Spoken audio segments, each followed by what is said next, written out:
की आमद, लाहौर पुलिस के सिक्योरिटी इंतजामात मुकम्मल।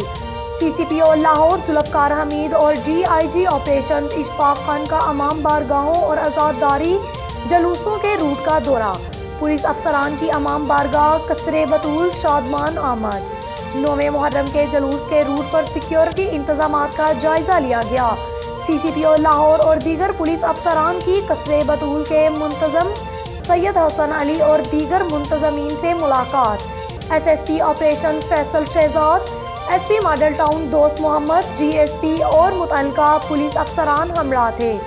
SP मॉडल टाउन दोस्त मोहम्मद की CCPO लाहौर और DIG ऑपरेशन को अमाम बारगाह की सिक्योरिटी, शुरका जलूस के चेकिंग, पार्किंग और दीगर इंतजामात के बारे में तफसीली ब्रीफिंग। मुहर्रमुल हराम की हर मजलिस और आज़ादारी जलूस सिक्योरिटी एतबार से अहम है।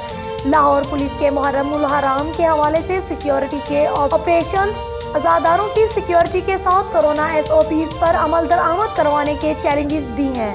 तमाम मसालिक के उलमा इकराम और कम्युनिटी के ताउन से मुहर्रमुल हराम पुरअमन बनाएंगे। मुहर्रमुल हराम में सिक्योरिटी इंतहाई सख्त रखेंगे, अलर्ट होकर ड्यूटी करेंगे। CCPO की हदायत।